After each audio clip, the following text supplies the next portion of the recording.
ಬಹಳ ದಿನಗಳ ನಂತರ ರೇವಣ್ಣ ಮಾತಾಡಿದ್ದಾರೆ. ಅದು ಕೂಡ ಜಿ.ಟಿ. ದೇವೇಗೌಡರ ಬಗ್ಗೆ. ಯಾಕಂದರೆ ಜಿ.ಟಿ. ದೇವೇಗೌಡರು ಇತ್ತೀಚಿನ ದಿನಗಳಲ್ಲಿ ಜೆ.ಡಿ.ಎಸ್ ಜೊತೆ ಎಷ್ಟರ ಮಟ್ಟಿಗೆ ಅವರ ಸಂಬಂಧ ಇದೆ, ಏನು ಎತ್ತ ಅದು ನಾವು ನೋಡ್ತಾ ಇದ್ದೀವಿ. ಬಹಿರಂಗವಾಗಿ ಅವರು ಮುಖ್ಯಮಂತ್ರಿಗಳನ್ನು ಹೊಗಳಿದ್ದಿದೆಯಲ್ಲ, ಅದೂ ಕೂಡ ಜೆ.ಡಿ.ಎಸ್ ನಾಯಕರಿಗೆ ಕೋಪ ತರಿಸಿತ್ತು. ಇದೆಲ್ಲ ಆದಮೇಲೆ ಈಗ ರೇವಣ್ಣ ಮಾತಾಡಿದ್ದಾರೆ.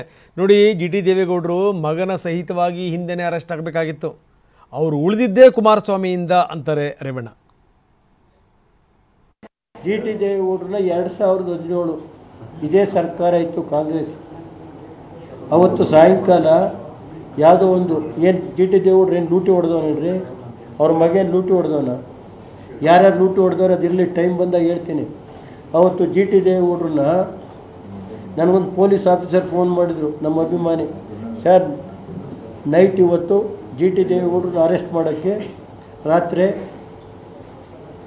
ಎಲ್ಲ ರೆಡಿ ಇದೆ, SP, DOSP, ಪೊಲೀಸ್ ಎಲ್ಲ ರೆಡಿ ಇದೆ ಸರ್, ಅರೆಸ್ಟ್ ಮಾಡೋಕ್ಕೆ ರೆಡಿ ಇದ್ದಾರೆ ಅಂತ ಹೇಳಿ ಒಂದು ಇನ್ಫಾರ್ಮೇಷನ್ ಬಂತು. ಕುಮಾರಣ್ಣಗೆ ಕೊಟ್ಟೆ. ಕುಮಾರಣ್ಣ ಒಂದು ಗುಟ್ರಿ ಹಾಕೋದಕ್ಕೆ ಎಲ್ಲ ಪೊಲೀಸ್ನವ್ರು ವಾಪಸ್ ಹೋದ್ರು.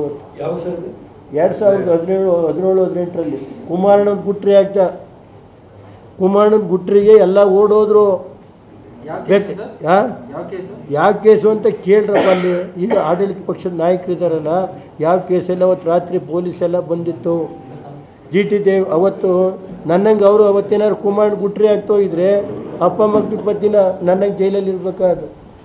ಗೊತ್ತಾಯ್ತು ಸರ್, ನಾನು ಅನುಭವಿಸಿದ್ಮೇಲೆ 20 ದಿನ.